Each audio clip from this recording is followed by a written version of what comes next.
Jadi wajib Bu ya, kalau wajib berarti seharusnya kita melakukan mungkin setiap hari, kalaupun tidak setiap waktu.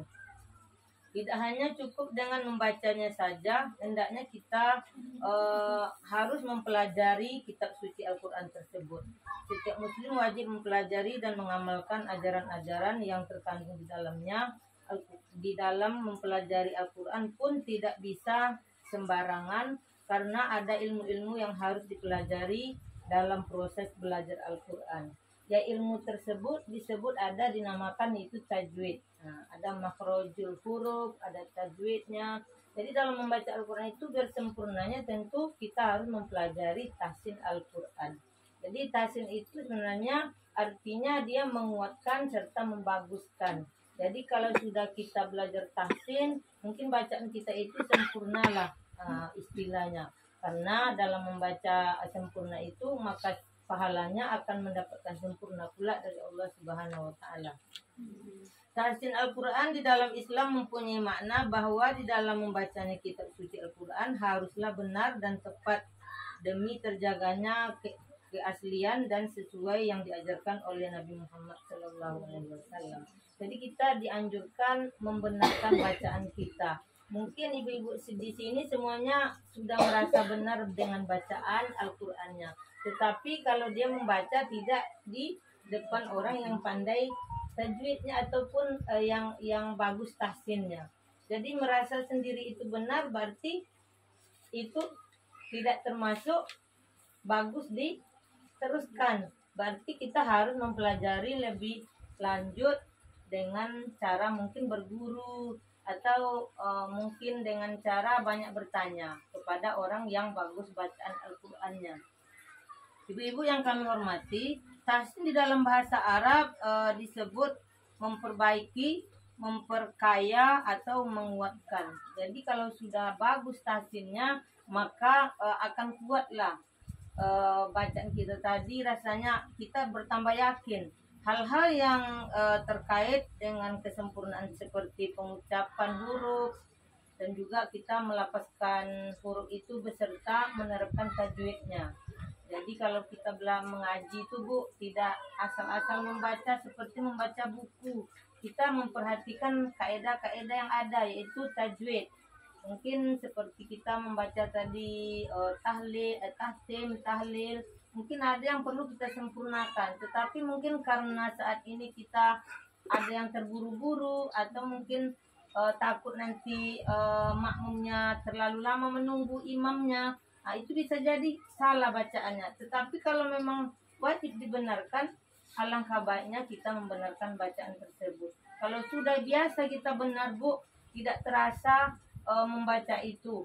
Karena kita sudah biasa, lisannya sudah terbiasa membaguskan bacaan-bacaan Al-Quran tersebut. Jadi hukum belajar tahsin ini atau tajwid adalah fardu kifayah. Fardu kifayah itu sama seperti orang meninggal Bu di desa kita ini. Kalau fardu kifayah berarti wajib diselenggarakan. Selagi ada orang di kampung ini tidak mau menyelenggarakan, semua orang itu akan berdosa. Jadi intinya seperti itu ibu-ibu.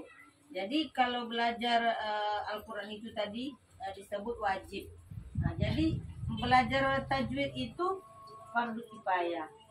Begitulah artinya. Kalau ada guru di daerah kita ini bisa mengajarkan, kenapa kita tidak belajar? Berarti bisa membuat dosa juga, akan gitu Bu. Jadi wajiblah kita mempelajari Al-Quran dan serta belajar tajwidnya. Tujuan dari tahsin Al-Quran yaitu dapat menjaga lidah dari kesalahan membaca Al-Quran. Ada dua macam kesalahan dalam membaca Al-Quran. Yang pertama yaitu yang dinamakan Al-Lahnul Jali. Jali itu harokat. Kalau tadi surat Yasin itu tidak termasuk bacaan kalimat Bu, karena tidak ada artinya. Itu disebut huruf di awal surat. Yasin itu sama dengan huruf di awal surat. Tetapi selama menginjak kita ke ayat selanjutnya, wal Qur'anil Hakim.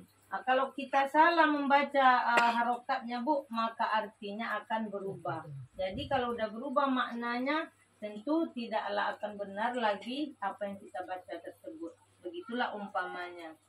Jadi itu namanya disebut kesalahan al-lahnul jali, yaitu kesalahan yang begitu terlihat jelas. Mungkin ibu tadi membaca tahlil Allahumma sholli ala sayyidina Muhammad wa ala alihi sayyidina Muhammad. Ibu tinggalkan pula satu kalimat itu tidak berbaris. Tentu dia salah artinya. Sedangkan kita di situ bersolawat kepada Nabi. Jadi salah solawat kita jadinya. Nah, jadi perubahan bunyi, perubahan harokat memanjangkan huruf yang bukan panjang atau sebaliknya. Jadi kita tidak boleh merubah bacaan di Al-Quran tersebut. Kalau ada tanda panjangnya, tentu kita beri dia panjang. Kalau ada tanda pendek, jangan kita panjangkan. Itu namanya memperbaiki bacaan dalam membaca Al-Quran. Yang kedua yaitu kesalahan al-lahnul khafi, yaitu kesalahan kecil yang tidak diketahui. Kita mengaji di rumah enak bu, kadang-kadang sampai direkam sama bapak enggak bu, karena saking enaknya. Tapi kita nggak tahu salahnya. Sedikit itu ada kesalahan, yang jelasnya tentu di tajwidnya. Karena kita ada iramanya yang menyalakan tajwid juga.